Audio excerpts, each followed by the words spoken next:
Hoy vamos a hablar del sector secundario. Su función es la de transformar las materias primas que ha extraído el sector primario y convertirlas en bienes de equipo, es decir, maquinaria que sirve para fabricar otros productos o bienes de consumo, que son utilizados por la sociedad. Bienvenidos a Daniel al Aparato. El sector secundario se encarga, mediante procesos industriales, de transformar las materias primas. Pero debemos hacer un matiz, porque existen dos tipos de materias primas. Las de origen orgánico, que proceden de la actividad agrícola, ganadera, forestal y pesquera. Son renovables, pero su uso debe ser moderado para dar tiempo a que se regeneren. Y las de origen geológico, que son inertes, generalmente de origen mineral, y proceden de la corteza terrestre. Tienen el problema de que no son renovables a escala humana, ya que los procesos de formación geológica duran decenas de millones de años, lo que nos impedirá conseguir más una vez que se acaben, por lo que es fundamental reciclarlas. Las materias primas de origen orgánico las he incluido en el vídeo del sector primario, pero las de origen geológico, que necesitan ser intensamente procesadas antes de poder ser utilizadas, suelen incluirse en el sector secundario. Es por ello que en este vídeo sobre el sector secundario vamos a hablar de la industria y de la minería. La minería consiste en la extracción de minerales de la corteza terrestre y lleva practicándose desde la prehistoria, cuando se excavaron las primeras minas para encontrar sílex de buena calidad. A lo largo de la historia, los minerales han sido muy caros, ya que se requería mucha mano de obra realizando un trabajo muy duro. En la actualidad, la maquinaria es tan avanzada que permite obtener grandes cantidades de minerales a precios muy económicos. Algunos minerales, como el hierro, la plata o el oro, son elementos químicos imposibles de regenerar, ya que se originaron durante la formación del sistema solar. Para que se volvieran a formar, necesitaríamos que el sistema solar volviera a petar. Y claro, eso no nos apetece mucho porque nos mataría a todos. Las rocas, como el granito o la caliza, se forman gracias a los procesos geológicos terrestres. Los choques entre placas, la actividad volcánica y la deriva continental sepultan, aplastan y calientan diferentes conjuntos de minerales en procesos que duran decenas o centenares de millones de años. Nuestra especie, los Homo sapiens, tiene solo 300.000 años de antigüedad. Así que las rocas no son renovables a escala humana. Como entenderéis, si gastamos todo el granito del mundo, no podemos esperar 100 millones de años a que se forme más. Lo mismo pasa con las fuentes de energía como el petróleo o el carbón. Necesitan decenas de millones de años para volver a formarse. Y claro, una vez que los agotemos, nos habremos quedado sin ellos. La minería es fundamental, ya que es la base de todos los metales y rocas que necesitamos en nuestro día a día para fabricar nuestros utensilios, nuestras casas, nuestras calles y nuestros vehículos. España es un país que en el pasado tuvo una gran actividad minera.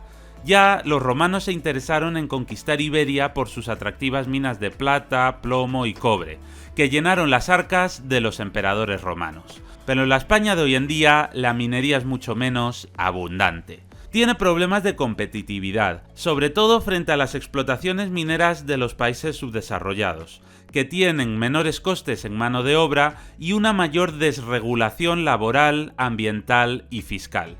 Aquí hay que pagar a la gente un salario decente, hay que pagar impuestos y las leyes laborales y medioambientales son estrictas. Las empresas mineras lo saben y prefieren irse a países más pobres donde poder hacer lo que les dé la gana.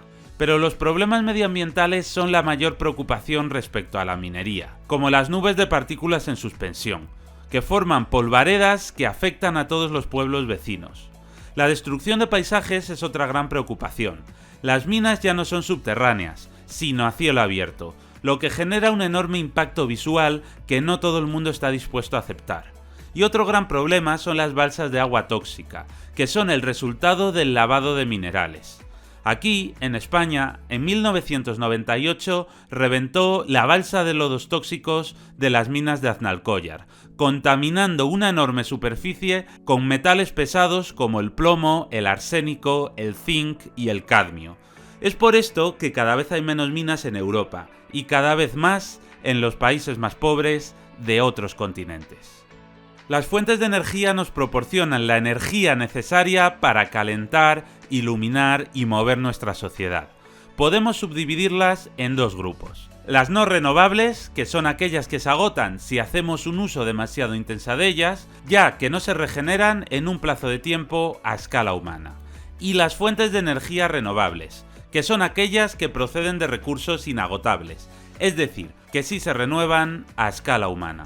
Entre las no renovables tenemos por ejemplo al carbón, que es la fuente de energía no renovable más abundante de España, y se concentra sobre todo en León y Asturias. El carbón español es de baja calidad y muy caro de extraer, puesto que está a gran profundidad, mientras que en otros países, como Polonia, está muy cerca de la superficie y se puede extraer con grandes máquinas. Fue una fuente de energía fundamental durante la Revolución Industrial, y hoy en día ya solo se utiliza para producir electricidad en las centrales térmicas, porque el carbón es altamente contaminante y poco eficiente en comparación con el petróleo, lo que ha hecho que entre en declive. Gracias a los acuerdos medioambientales, su uso está a punto de desaparecer de Europa. El petróleo es la fuente de energía no renovable más usada en la actualidad, debido a su alto poder calorífico. Calienta más que la misma cantidad de carbón.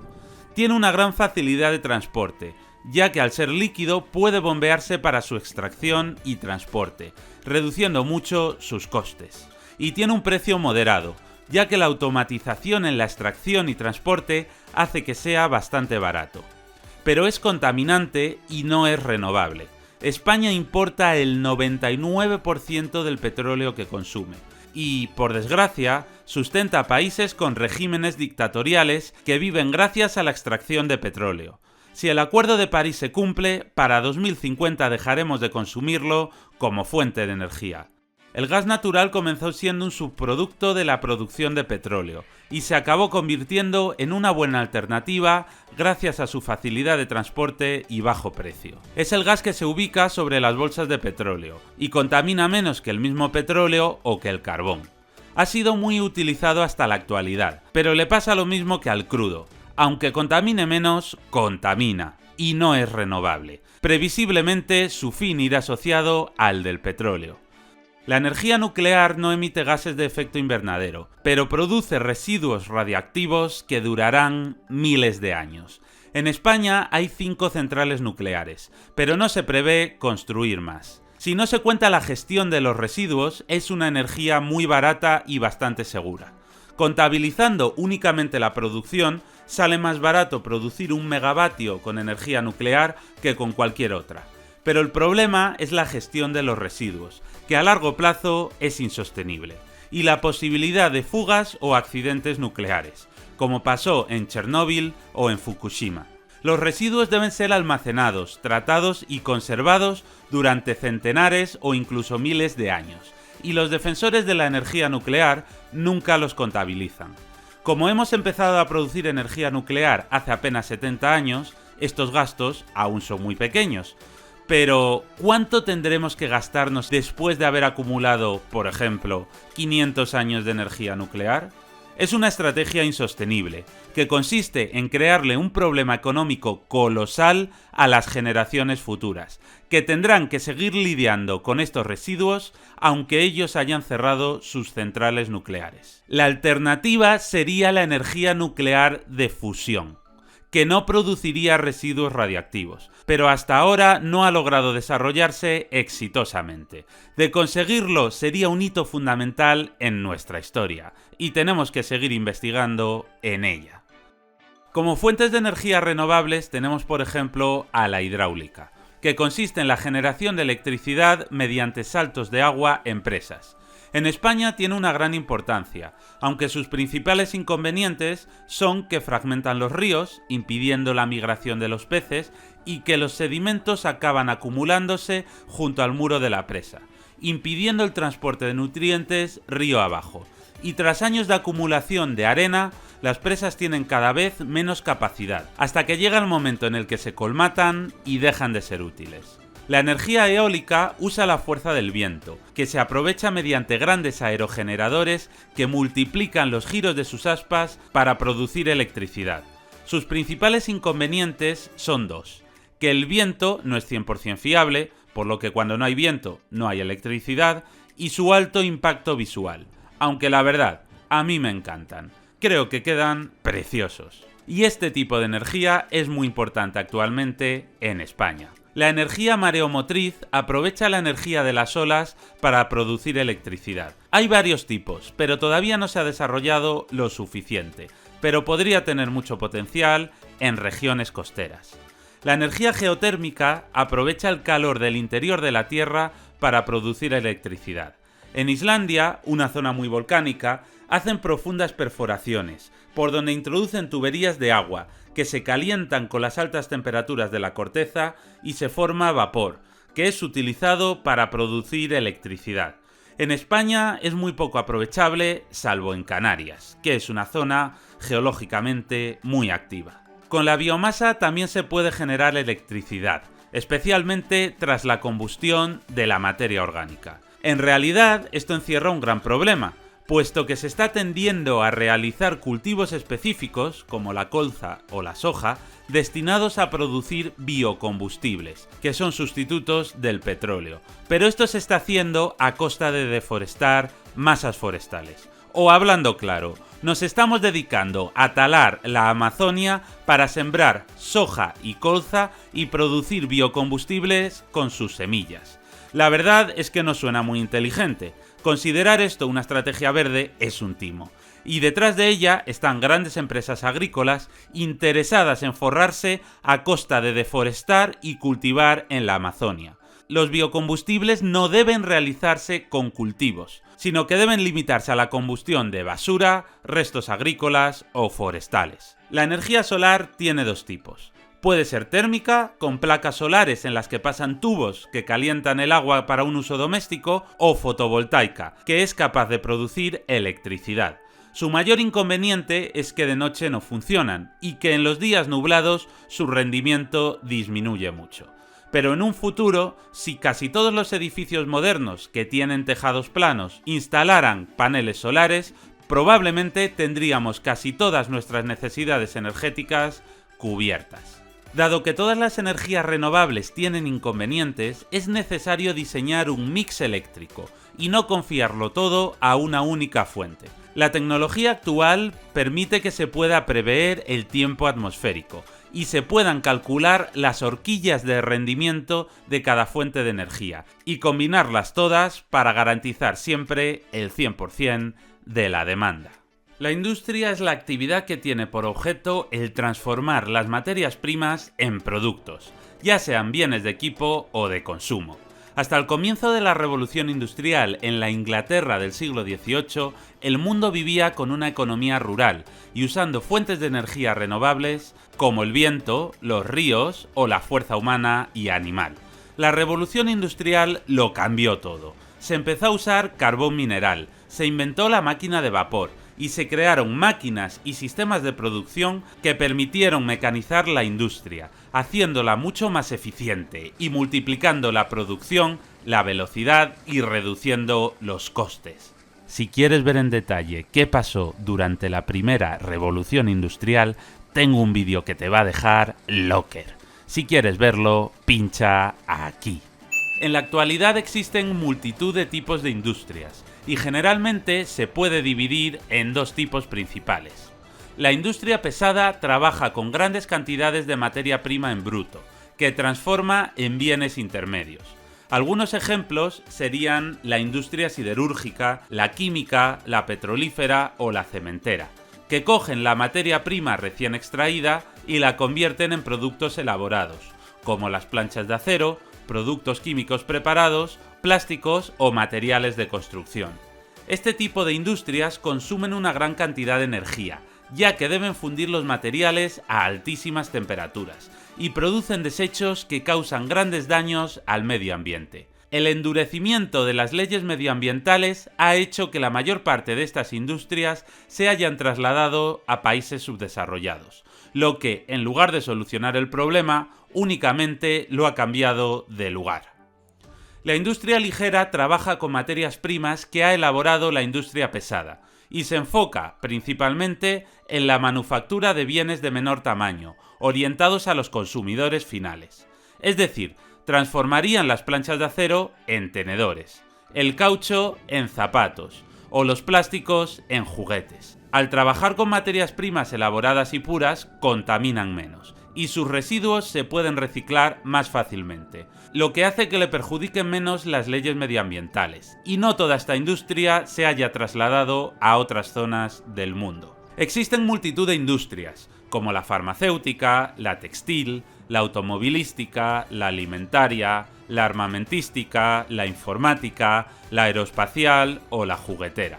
Desde mediados del siglo XX, el sector industrial comenzó a perder peso en el PIB de los países desarrollados, ya que muchas industrias comenzaron a deslocalizarse a países subdesarrollados, donde las leyes medioambientales eran más laxas o directamente ni existían, y donde el salario de los trabajadores es menor. Esta deslocalización se produjo en primer lugar en la periferia de los países más desarrollados, afectando positivamente a países como España. Pero en la década de 1990 se produjo una segunda desindustrialización, trasladando las fábricas hacia el sudeste asiático, con leyes y salarios aún más bajos que en la periferia más cercana. Tradicionalmente se ha dicho que la industria se localiza en un lugar u otro en función a varios factores. La proximidad a las materias primas y fuentes de energía. Cuanto más cerca, mejor. La cercanía al mercado de consumo, evitando recorrer grandes distancias con los productos. La existencia de buenas redes de transporte para llevar los productos desde la fábrica hasta el mercado. Y la disponibilidad de capital, es decir, dinero, para poner en funcionamiento la fábrica. Pero esta ecuación tradicional ha perdido vigencia gracias al abaratamiento de los medios de transporte. Pongamos un ejemplo. La fabricación de teléfonos móviles. Si te compras un móvil Huawei, verás que está fabricado en China, a miles de kilómetros de ti, del mercado, lo que rompe uno de los factores clásicos. Transportar mercancías en grandes contenedores es increíblemente barato hoy en día. La fábrica está en China, sí, pero está fabricado con plásticos y varios metales que principalmente deben importarse de Oriente Medio y África, lo que rompe otro de los factores clásicos. Nos queda entonces el factor de la mano de obra, pero en realidad existen infinidad de lugares en el planeta con ciudades lo suficientemente grandes para tener mano de obra para la fábrica. Y lo mismo pasa con la energía, que está disponible en casi todos los países del planeta. Y el capital, a través de las bolsas de valores, también se puede obtener en cualquier lugar del mundo. Al final, las materias primas recorren miles de kilómetros desde África y Oriente Medio hasta China y miles de kilómetros más hacia tu país porque los medios de transporte se han abaratado increíblemente. Pero entonces te podrás preguntar que por qué no los fabricamos nosotros en España y los exportamos al resto del mundo. Porque en esta lista clásica de factores nunca se mencionan los costes. Cumplir con las leyes medioambientales cuesta dinero y pagar salarios altos también. Por eso muchas empresas cerraron en sus países de origen y se trasladaron a China, donde pueden contaminar lo que quieran y pagar salarios de miseria. Esta es la razón por la que China se ha convertido en la gran fábrica del mundo, mientras el resto de países se ha desindustrializado. En los últimos años ha comenzado cierta preocupación por tratar de reindustrializar nuestros países para reducir la dependencia de China. Porque si llega el momento en el que nosotros no fabricamos absolutamente nada y todo lo compramos al mismo país, nos convertiremos en rehenes suyos. Reindustrializar Europa es sumamente difícil, porque competir con los bajos precios de Asia, conseguidos mediante dumping laboral y medioambiental, es tremendamente complicado. Pero es un objetivo que hay que conseguir, incidiendo en la calidad de los productos. Seguramente muy pronto haga un nuevo vídeo sobre las características de la industria española. Si quieres saber más, suscríbete. Y si te ha sido útil, no te olvides de dejar un buen like y de comentar. Muchas gracias.